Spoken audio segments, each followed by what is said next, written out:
예언의 말씀을 읽는 자와 듣는 자와 그 가운데 기록한 것을 지키는 자는 복이 있다. 시대가 어려울수록 고난이 많을수록 미래가 불투명할수록 요거 하면 돼. 읽고 듣고 지키면 되는 겁니다. 그러면 복이 옵니다. 계시록은 종말을 살아가는 성도들에게 하나님의 구원 역사가 어떻게 이루어지고 있는가 하는 그것을 기록한 성경입니다. 왜 이게 중요하냐면은 지금 눈에 보이는 이 세상 역사가 지금 대세입니다. 하나님은 없어요. 특히 핍박의 시대, 고난의 시대에는 하나님은 눈을 씻고 봐도 찾을 수가 없어요. 그렇지만은 하나님의 구원 역사는 여전히 진행되고 있다 하는 것을 이야기하는 겁니다. 지금 세상은 악과 사단의 세력이 막 그냥 계속 방해를 하고 있습니다. 정말 되는 일 하나도 없어요. 나쁜 거는 전부 다 되는데 바르게 해야지, 교회를 바로 세워야지, 내 인생을 바로 세워야지 하나도 안 돼요. 왜냐하면 마귀 세력이 악의 세력이 너무 방해가 심하기 때문이에요. 그러니까 한순간도 마음줄을 놓을 수가 없습니다. 계속 갈등하는 겁니다. 계속 시험이고 계속 긴장의 연속입니다. 나는 그게 없던데요. 그분께서는 이 싸움을 안 해서 그래요. 되는 대로 살아서 그렇게 해요. 진짜 말씀대로 살아야 되겠다. 정말 주의 뜻대로 살아야 되겠다. 그러면 반드시 이런 현상이 온다는 거예요. 성도님들은 바로 이런 상황 가운데 던져진 바다 가운데, 큰 바다 가운데 쪽배로 딱, 요한계시록은 쪽배를 생각해야 됩니다. 쪽배. 파도가 일렁거리는 그 큰 바다 속에 쪽배가 지금 유유가 아니죠. 언제 난파될지, 언제 뒤집어질지 모르는 거예요, 지금. 여기서 정말 우리가 세상에 빠지지 않고, 세상에 빠지면 안 되거든요. 그 시험 들어서는 안 되는 거거든요. 그리고 신앙을 지켜야 됩니다. 망해도 안 돼요. 무너져도 안 돼요. 영적인 싸움을 싸울 수 있는 지혜를 주는 책이 요한계시록입니다. 요한계시록은 미래에 될 그거 아닙니다. 주님 오신다 그런 게 아니고요. 지금 바로 진행되고 있는 ING, 현재형입니다. 그래서 형식을 띤 역사서예요. 사도행전처럼 역사서입니다. 지금 계시록은 로마에 박해받는 교회에 주신 말씀이에요. 로마는 인류가 만든 최고의 작품입니다. 로마 이야기 한번 읽어보시기 바랍니다. 정말 로마는 대단해요. 제가 봐도 그 체계들, 그 원리들, 그 영광들, 그 땅들, 그 있는 인물들 정말 아마 인류 역사상 최고의 나라를 만든 게 미국이 아닙니다. 로마예요. 제가 봤을 때는 굉장히 반기독교적이죠. 어마어마한 거대한 세력이니까 쪽배 같은 이 교회가 어떻게 그 세력을 이길 수가 있고 그 파고를 헤쳐나갈 수가 있겠어요. 여기서 교회가 어떻게 살아가야 되며 난파되지 않고 승리의 삶을 살 수 있는가 하는 것이죠. 그건 하나밖에 없습니다. 주님 지금도 살아계시고 여전히 그 세상 가운데서 구원의 역사를 이루고 있다. 그러면 생존의 위기에서 보존될 뿐 아니라 최종 승리가 보장이 되는 것이죠. 그러니까 굉장한 소망을 주는 책이에요. 그냥 여기서 이긴다니까. 100% 이긴다니까. 이걸 가르쳐주기 위해서 그렇게 했기 때문에 일제시대라든지 고난의 시대 때는 다른 성경 안 봅니다. 전부 다 요한계시록만 줄줄줄 외웁니다. 그거 외우면 이기니까요. 첫 번째는 예수 그리스도의 계시입니다. 1절 말씀. 예수 그리스도의 계시라. 이는 하나님이 그에게 주사 반드시 속히 일어날 일들을 그 종들에게 보이시려고 그의 천사를 그 종 요한에게 보내어 알게 하신 것이라. 예수 그리스도의 계시는 요한계시록의 표지입니다. 요한계시록은 미래의 어떤 일들, 특이한 현상들을 이야기하는 것이 아니고 예수 그리스도의 계시가 주된 내용이에요. 예수를 통해서 계시가 올 수도 있는데 그 내용 자체가 예수에 대한 이야기라는 겁니다. 그 요한계시록을 해석할 때는 원리가 하나가 있습니다. 그냥 해석하면 안 돼요. 자기 생각으로 해석하면 안 되고 반드시 예수 그리스도 관계 하에서 해석이 되어야 풀린다는 겁니다.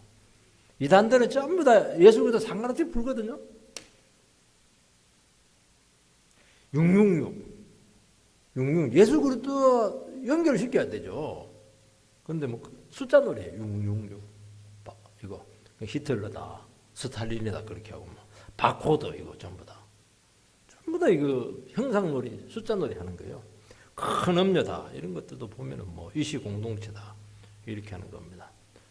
전부 다 그 기독론에서 다 풀어내는 겁니다. 666 777에 하나를 빼면은 666이잖아요. 7은 하나님의 수 완전수잖아요. 완전수. 그러니까 조금 부족한 거예요. 예수보다 조금 부족한 거예요. 그게 이단의 거주아예요. 적그리스도잖아요. 거의 예수 비슷한데 조금 부족해요. 그게 666이에요. 뭐 어려울 게 뭐가 있어요. 777은 예수죠. 전부 다 예수에 입각해서 풀어내야 된다는 거예요. 지금. 계시록에 나와 있는 상징과 암호는 왜 그렇게 했느냐. 로마 당국에 의해서 발각되지 않기 위해서 정보 차단하기 위해서 그렇게 한 겁니다. 지금도 로마 카타콤의 프레스코 벽화들에 보면 뭐가 그려져 있냐면은 물고기가 이렇게 그려져 있습니다. 물고기는 상징이잖아요. 크리스찬이라는 것을 보여주는 신분을 보여주는 상징이에요. 헬라어에서 뭐 익투스 이게 물고기거든요. 익투스가 예수님, 그리스도, 하나님, 아들, 구세주 5개를 딱 첫 글자를 모아놓은 게 익투스입니다. 그 물고기예요. 그게 상징이잖아요. 전부 다 예수와 관계되어 있잖아요. 여러분 계시라고 하는 것은 가리워져 있는 것을 치워서 그 안에 있는 실체를 드러나게 하는 겁니다. 뚜껑을 딱 여는 거예요. 뚜껑을 열면 뭐 내용물이 나옵니다. 뭐 김치찌개든지 뭐 된장찌개든지 나올 거 아니에요. 무대 장막을 여는 겁니다. 지금 막 거기 진행되기 전에 막 관객들 앉아가지고 막 뭐만 보고 있습니까? 막만 보고 있는데 언제 열리나 이렇게 하는 거예요.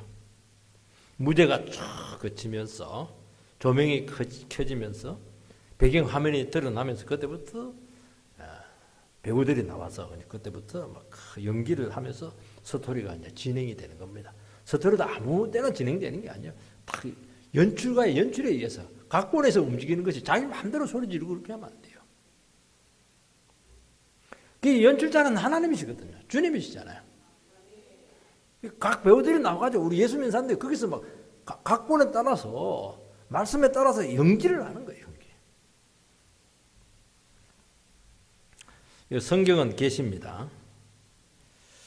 사람들은 이제 성경을 떠나서 자꾸 이제 온갖 추측을 다 합니다. 왜냐니까 너무 상황이 어려우니까 그런 거예요. 이러다가 망하지, 끝나지, 세상 종말이 올 것 같아, 뭐 불길하다, 뭐 그렇게 하는 거예요. 그러니까 혼란스러운 거예요. 그런데 하나님의 뜻은 이렇다. 하나님의 인도와 그분이 주시는 복이나 구원이나 심판에 대해서 온갖 생각을 다 합니다. 그런데 어떻게 합니까? 우리가 하나님의 말씀을 딱 묵상하고 그 말씀을 가지고 적용하고 이렇게 하면은 갑자기 막이 싹 열립니다. 눈이 확 열리는 거예요. 그래서 그 계시의 세계가 우리 앞에서 펼쳐지는 거예요. 그리고 그 계시 세계 속으로 우리가 들어가는 거예요. 그 들어가서 거기서 사는 거예요. 그래서 계시의 모든 그 약속들을 내 것으로 만드는 겁니다. 그래서 하나님께서 하시려고 하는 구원 역사에 참여할 수가 있는 겁니다. 이게 안 되면은 계속 생각만 합니다. 상상만 하고 그 혼돈과 갈등 속에서 하다가 끝나는 겁니다. 하나님께서는 이 계시를 통해서 우리 주어진 상황에서 하나님의 뜻을 보여줍니다. 거기서 이제 음성이 들리는 거예요. 하나님의 음성. 자, 봐라. 지금 백마 타고 오시는 주님이 있다. 주님이 확 들려요. 백마 타고 확 옵니다. 나중에 백마 타고 막 나와요. 지금 구름 타고 온다. 확 옵니다. 그 구름 타고 오는 것을 그 이만희는 자기가 구름 타고 온다고 그래가지고 이달이 되는 거예요. 그 상징인데. 그래 십자가를 붙들어라. 피 묻은 복음이다. 이렇게 하고 말이죠. 이렇게 하는 거예요. 그래서 더 하나님의 말씀의 자리로 나아가도록 우리를 독려하는 것입니다. 그러면 문제가 명확하게 되면서 정리가 되는 겁니다. 여기 보면 예수 그리스도에 계십니다. 그러니까 예수 그리스도를 통해서 하나님의 의도와 계획과 구원이 명확하게 드러난 거예요. 예수님께 십자가 죽으시고 부활하시고 지금도 하늘에 올라가셔서 그 부활하신 몸을 입으시고 지금도 살아 계십니다. 살아 계시면 뭐합니까? 주무시고 계신 게 아니에요. 세상에 있는 교회와 세상과 성도들을 계속 관찰하고 그리고 계속 관여하시고 찾아오시고 붙드시고 기도 들으시고 응답해 주시고 그거 한다는 거예요. 요즘 정말 불황입니다. 지금 가정과 사회가 어렵습니다. 이자율이 굉장히 무섭더라고요. 이자율이 막 팍팍 뛰는 거예요 지금. 미리 돈 빼가지고 집 산 사람도 지금 큰일 났어요, 지금. 어찌 되나, 지금. 근데 막, 이자율만 보고, 있으면 그거 되겠어요, 그거? 바짝바짝 타죠, 영혼이. 어차피 저지른 거다. 회개하고. 주님 목숨 걸고 붙들라는 겁니다. 자기를 내려놓고, 이제 성령을 구해야 돼. 자기 머리를 썼거든요. 머리를 쓴 거예요. 자기 막 계획을 막 쓴 거예요. 여기 투자하면 몇 배가 남고 여기 돈 빼가지고 여기다 매박아 넣으면 길이 열린다. 지금 불통이 됐잖아요. 안 되잖아요. 그러면 이제 그거 하면 안 돼요. 다 안 되는구나. 그러면 되는 걸 해야죠. 되는 거. 밤낮 부르짖는 자들에게 성령을 주신다 했으니까 성령을 막 구하는 거예요. 은혜를 주세요. 성령을 퍼부어주세요. 그러면 되는 거예요. 성령 받으면 뭐 하나님이 나를 만지는 거니까요. 그리고 미래를 그분께 맡기고 낙심하지 않는 겁니다. 그러면 어떻게 되느냐?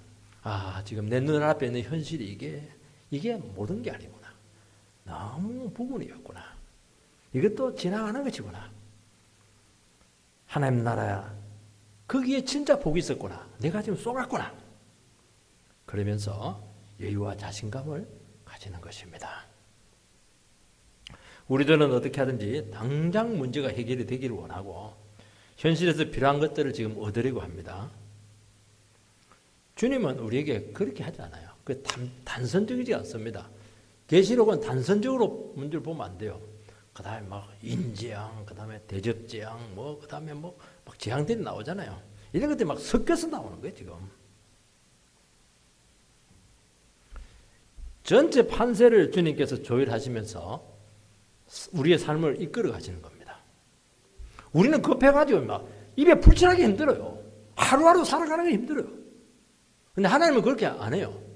전체 그림을 가지고 우리를 이끌어 간다는 거예요.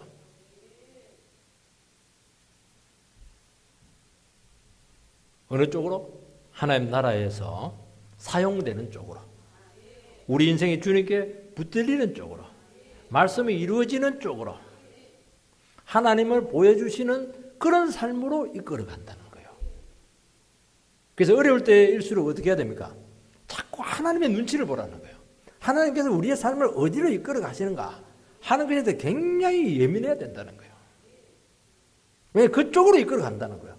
왜냐하면 잘 될 때는 내 멋대로 살았거든요. 왜냐하면 어차피 잘 되는 거니까. 이제는 다 안 되는 거예요. 어차피 안 되는 거예요. 그러면 주님 알아서 하세요. 막 그냥 확 맡기고 알아서 하면 주님께 알아서 해요. 근데 가만히 있으면 안 되고 알아서 하더라도 눈을 떠가지고 지금 하나님께서 어디로 나를 이끌어 가시나 그거 보면 돼요. 그러면 그림이 그려집니다. 하나님 살아계세요.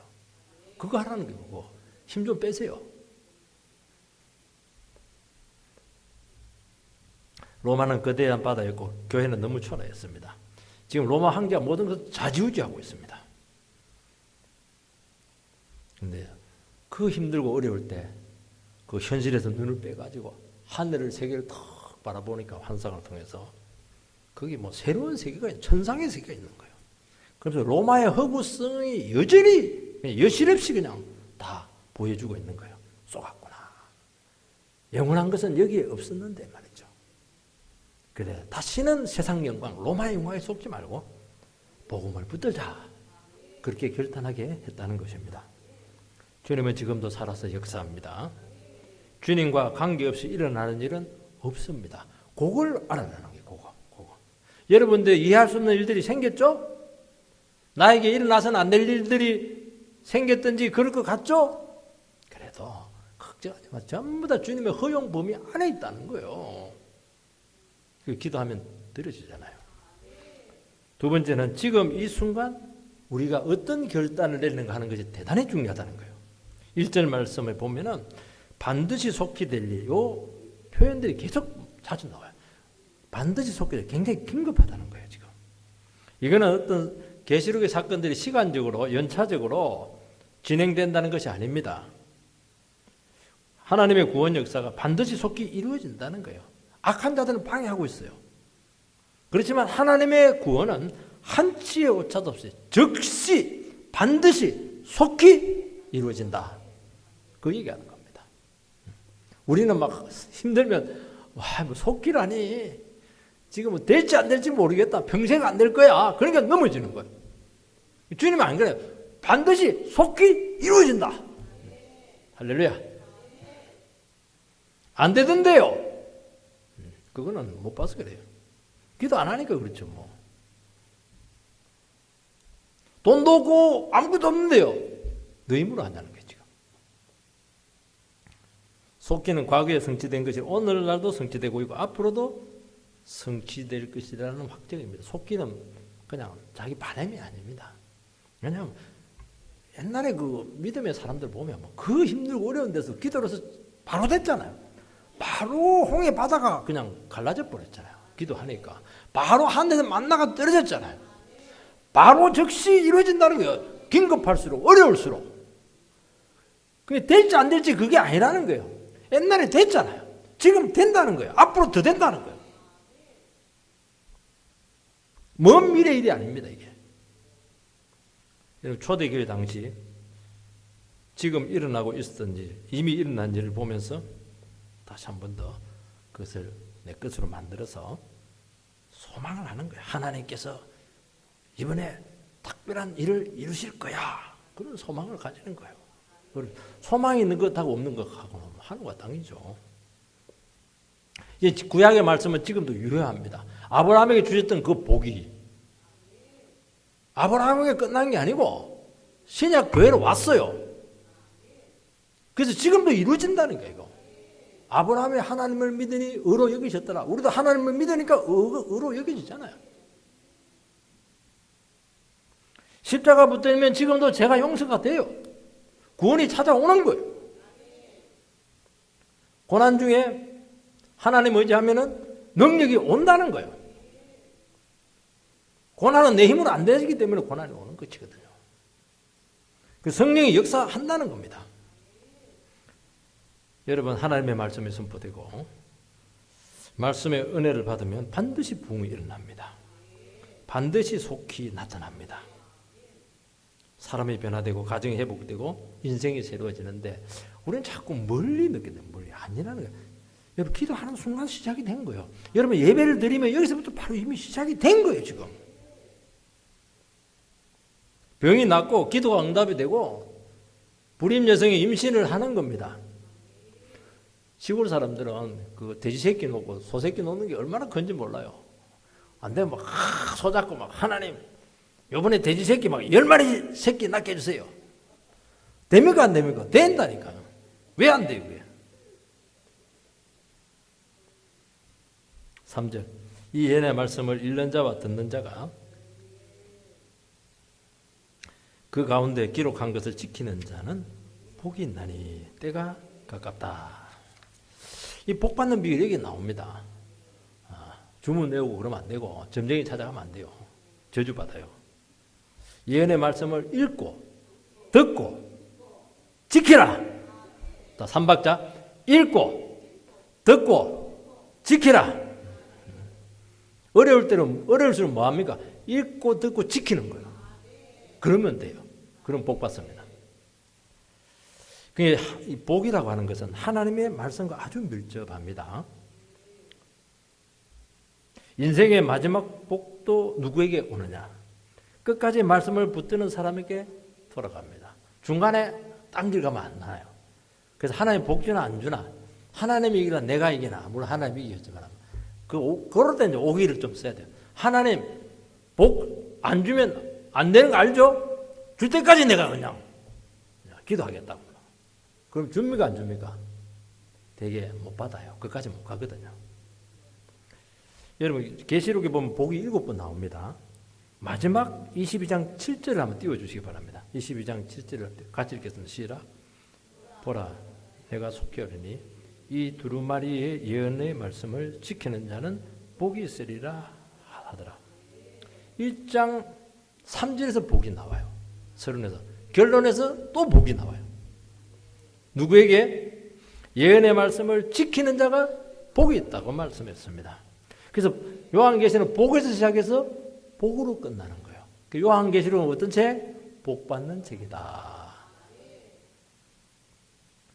복의 비결이 나오죠. 처음부터 끝까지 이 예언의 말씀을 듣고 읽고 지키는 자다 하는 거예요. 여러분 인생의 마지막 복은 끝까지 말씀을 지킨 자들에게 돌아갈 줄 믿습니다. 중간에 딴 길 가면 없어요. 하나님 복은 특별합니다. 막판에 막 쏟아줘요. 막판에. 아니 미리 좀 주면 좋을 텐데 미리 챙겨 놓을 텐데 그렇게 안 하고 그전에는 막 국물도 없어요. 근데 막 계속 말씀만 줘요. 근데 막판에 완전히 막판에 뒤집어지는 겁니다. 이게 끝까지 가야 돼요. 요한계시록 끝까지 가야 돼요. 그 당시는 황제의 말을 들어야 되고 로마의 소리에 귀를 기울여야 살아갈 수가 있습니다. 왜냐하면 너무 영광스럽고 위대했어요. 그 안에 모든 것이 다 있었습니다. 그러나 오늘 요한계시록에 말하는 건 거기에 복이 없습니다. 그 영혼 뺏기지 않으면 다행이에요. 복은 그 열악하고 힘든 처지에 있지만은 그 고난의 가운데서도 하나님의 말씀 붙들고 반응했던 그 성도들에게 나타난다는 겁니다. 하나님의 말씀을 읽고 듣고 지켜야 되는 것이죠. 그 말은 뭐냐? 하나님의 말씀 세계에 푹 빠지라는 겁니다. 우리는 계시록을 우리가 계속 묵상을 하게 될 텐데 계시록은 기록된 말씀만을 말씀하지 않습니다. 계시록은 온갖 말씀이 다 나와요.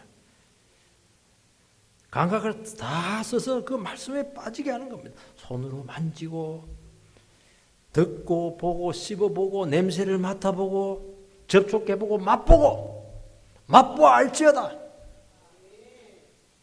그렇게 하는 거예요. 그러니까 온 인격으로 하나님의 말씀을 그냥 감당하는 겁니다. 읽고 듣기만 하면 안 돼요. 지켜야 됩니다. 살아야 된다는 거예요. 살아야 된다는 거예요. 여러분 말씀에 반응하는 교회는 망하지 않습니다. 말씀으로 은혜 받는 성도는 무너지지 않습니다. 어떤 처지에서도 말씀을 의지하기만 하면 붙들기만 하면 믿음으로 반응하기만 하면 그 즉시 뭔가 지금 이 순간 일어난다는 거예요. 그것도 반드시 즉각 일어난다는 거예요. 빨리 일어난다는 거예요. 이렇게 위대한 말씀이 어디에 있어요? 이 세상에 그런 게 있습니까? 여러분들? 다 그냥 될까 말까죠. 안 됩니다. 그렇다면 답이 나오죠. 하나님 말씀을 들릴 때 하나님 말씀 내 귀에 들리고 있다는 것 자체가 뭐냐? 주님께서 뭔가 지금 시작을 했다는 거예요. 일하고 있다는 거예요. 그러면 기회를 잡아야죠. 기회 놓치면 복은 싹 날아가요. 그리고 주도권을 빼앗기는 겁니다. 그러니까 지금 이 한순간에 결정이 나는 겁니다. 오늘 말씀 듣고도 막 그냥 막 아이고 주면 주고 안 주도 뭐 어쩔 수 없고 그러면 안 되는 거예요. 지금 내가 복 받는 시각이구나. 이거 하나도 안 놓치고 전부 다 내 것만 만들어야지. 그렇게 하는 거예요. 때가 가깝다. 그렇게 말씀했잖아요. 때가 가깝다고 하는 것은 주님이 지금 일하고 있는 때라는 거예요. 지금 임박했다는 거예요. 지금 주님도 참다가 지금 하겠다는 거죠. 그러면 어떻게 해요? 이걸 모르는 사람이 있어요. 자기 생각에 푹 빠진 사람들은 몰라요. 주님이 지금 뭐 하고 있는지 몰라요. 주님은 옆에서 막 바시락거리면서 뭐 하고 있는데 안 들려요. 왜? 자기 세계 속에 빠져가지고. 그게 게으른 것이고 낙심한 것입니다.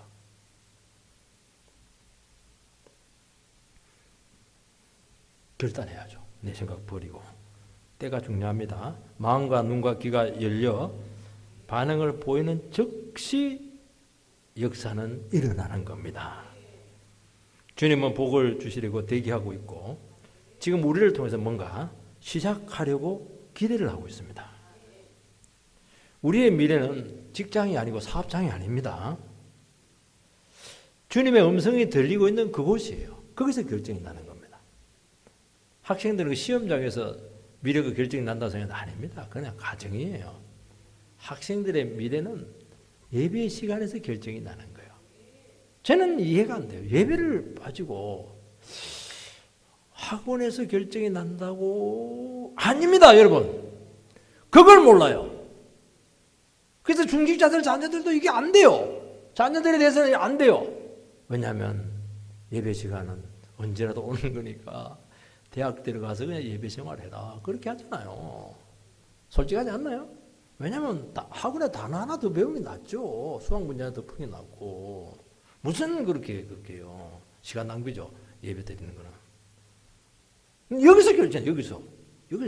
여러분, 말씀이 안 들리면 아무것도 없어요. 여기서 들려야 된다는 거예요.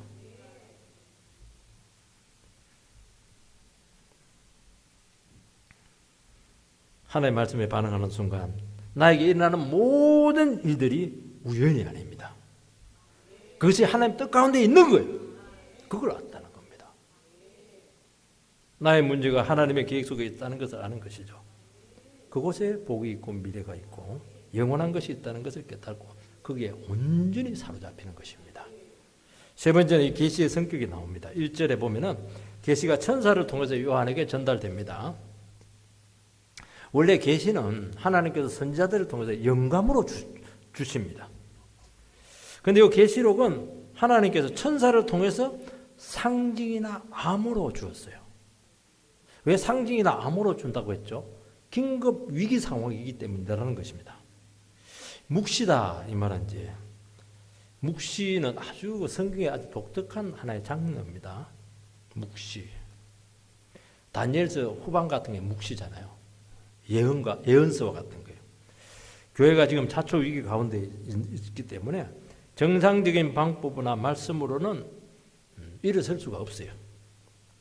그때 특별 계시 수단이 묵시입니다. 그래서 암호나 상징이 굉장히 많아요. 왜냐하면 당국에서 또 적들이 그 정보를 알지 못하도록 암호나 상징을 통해서 차단을 하는 겁니다. 왜 이런 현상이 생겨요? 정상 예배를 드릴 수가 없기 때문이에요. 설교를 할 수가 없어요.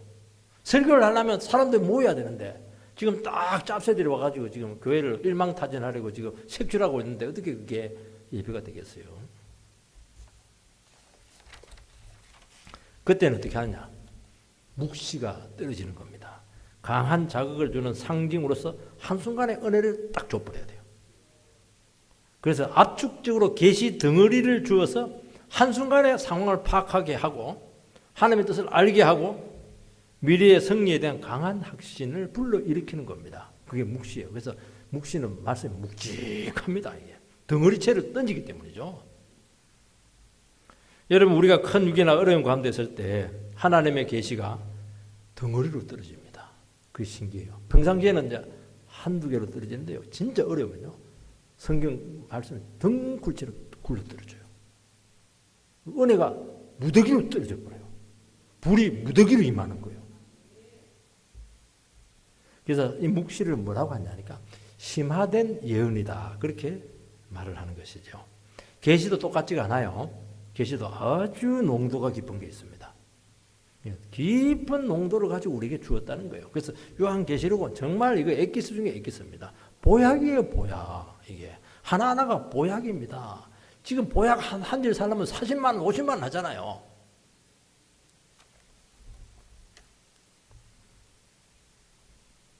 그래서 우리가 성경을 읽으면 구절 구절마다 열리게 되고 그 세계 안에 빠지게 된다는 겁니다. 이것이 생명입니다.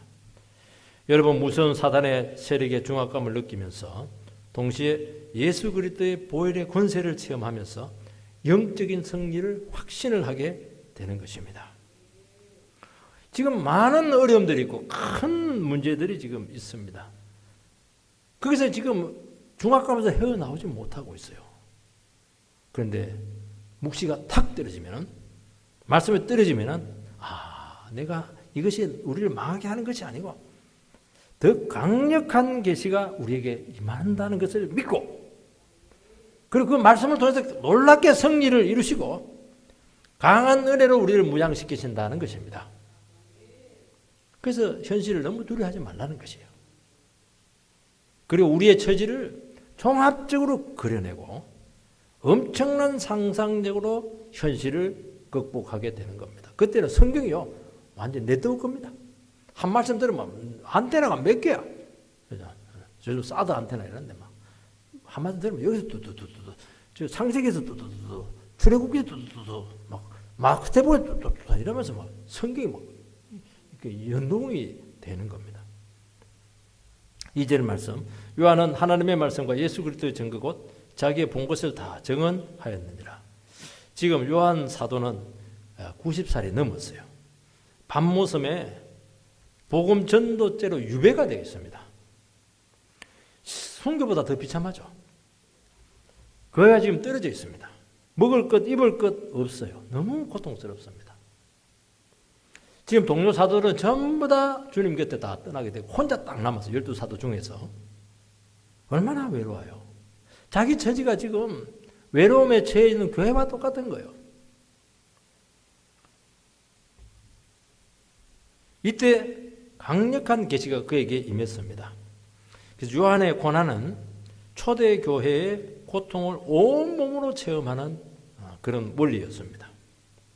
그래서 나에게는 어려움들이 있다. 이것은 지금 교회의 고통을 내가 겪는 거예요.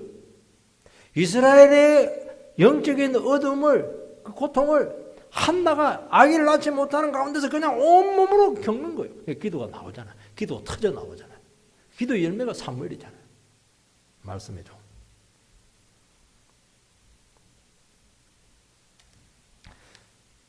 요한은 그에게 임한 위로와 승리의 메시지를 다 증거해서 교회를 붙들어주고 있고, 그렇게 하는 것이 자기가 사는 길이었어요. 그 혼자 그 아무것도 없는데 어떻게 살아남겠어요? 그런데 계시가 임하니까 거기서 살아남습니다.